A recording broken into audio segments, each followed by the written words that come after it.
महिला स्वतंत्रता सेनानी, गुमनाम नायिकाएं। बीना दास। पश्चिम बंगाल में जन्मी बीना दास एक भारतीय राष्ट्रवादी और क्रांतिकारी थीं। उनका जन्म ऐसे माता पिता से हुआ था जो ब्राह्मण समाज और स्वतंत्रता की लड़ाई में सक्रिय थे और जिन्होंने सामाजिक कार्यकर्ता और शिक्षक के रूप में काम किया था। दास कोलकाता में महिला संगठनों के एक अर्ध क्रांतिकारी समूह क्षत्रिय संघ से संबंधित थे। उन्होंने 6 फरवरी 1932 को कलकत्ता विश्वविद्यालय के दीक्षांत समारोह में बंगाल के गवर्नर स्टेनली जैक्सन को मारने का प्रयास किया। एक अन्य स्वतंत्रता सेनानी कमला दास गुप्ता ने रिवॉल्वर प्रदान की। उसने 5 बार गोली चलाने का प्रयास किया लेकिन असफल रही और उसे 9 साल की जेल की सजा दी गई। 1939 में अपनी शीघ्र रिहाई के बाद दास कांग्रेस पार्टी में शामिल हो गईं। 1942 में उन्होंने भारत छोड़ो आंदोलन में भाग लिया और 1942 से 1945 तक फिर से जेल में रहीं।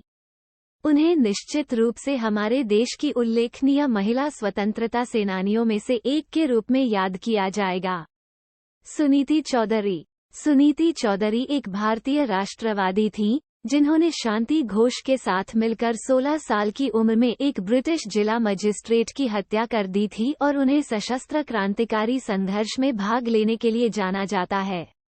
उन्हें अक्सर भारतीय स्वतंत्रता संग्राम की सबसे कम उम्र की महिला क्रांतिकारी करार दिया जाता है। अपने सहपाठियों के बीच एक तैराकी प्रतियोगिता आयोजित करने के लिए एक याचिका प्रस्तुत करने की आड़ में चौधरी और सेठी घोष दोनों, जो उस समय 16 वर्ष के थे, 14 दिसंबर को एक ब्रिटिश नौकरशाह और कोमिला के जिला magistrate Charles Jeffrey Buckland Stevens के कार्यालय में प्रवेश कर गए।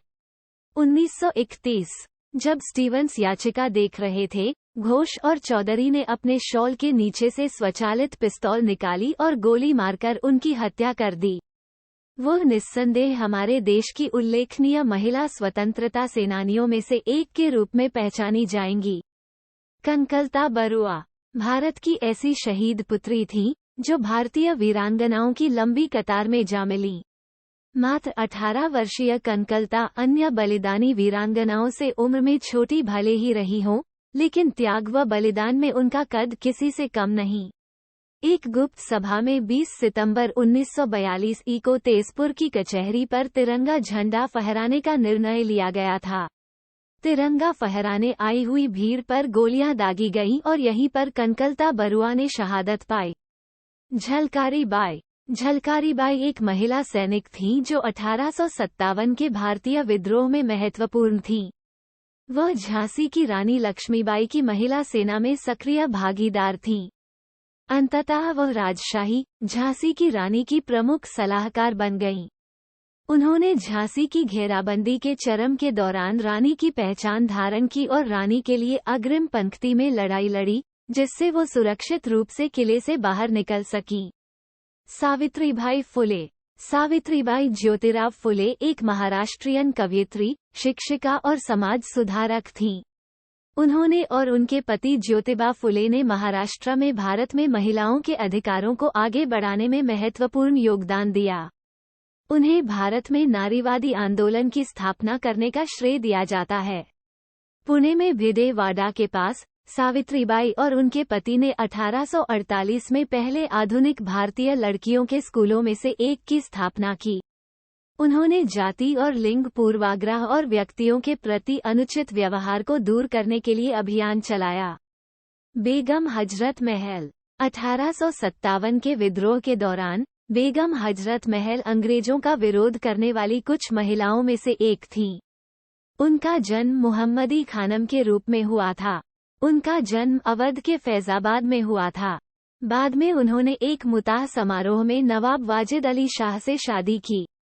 1856 में ब्रिटिश ईस्ट इंडिया कंपनी द्वारा अवध पर कब्जा करने के बाद अवध के अंतिम नवाब वाजिद अली शाह को कलकत्ता में निर्वासित कर दिया गया था। अपने बेटे बिरजिस कादिर के साथ हजरत महल ने लखनऊ में रहने का फैसला किया। मेरठ में विद्रोह शुरू होने के बाद अवध पर कब्जा कर लिया गया और विद्रोह का झंडा लखनऊ में फहराया गया, जो तेजी से अन्य अवधी शहरों में फैल गया। केवल लखनऊ में अंग्रेजों ने रेजिडेंसी भवन के भीतर विद्रोहियों को तब तक उलझाए रखा जब तक वे अपनी खोई हुई शक्ति पुनः प्राप्त करने में सक्षम नहीं हो गए। रानी गाइदिन्ल्यू एक नागा आध्यात्मिक और राजनीतिक नेता, जिन्होंने भारत में ब्रिटिश नियंत्रण के खिलाफ विद्रोह का नेतृत्व किया था, गाइदिन्ल्यू पामेई थे, जिन्हें रानी गाइदिन्ल्यू के नाम से भी जाना जाता है। जब वह 13 वर्ष की थीं, तब वह अपने चचेरे भाई हाइपो जादोनोग के नेतृत्व में हैरका धार्मिक आंदोलन में शामिल हो गईं। बाद में यह अभियान मणिपुर और आसपास के नागा क्षेत्रों से अंग्रेजों को खदेड़ने के प्रयास के रूप में विकसित हुआ। 1932 में 16 साल की उम्र में हिरासत में ली गई गाइदिन्ल्यू को ब्रिटिश अधिकारियों से आजीवन कारावास की सजा मिली। जब वे पहली बार 1937 में मिले, तो जवाहरलाल नेहरू ने उनकी रिहाई के लिए काम करने का वादा किया। उन्हें नेहरू द्वारा रानी की उपाधि दी गई थी और वह स्थानीय समुदाय के बीच रानी गाइदिन्ल्यू के रूप में प्रसिद्ध हो गईं। वो निर्विवाद रूप से हमारे देश के इतिहास में सबसे उल्लेखनीय महिला स्वतंत्रता सेनानियों में गिनी जाएंगी।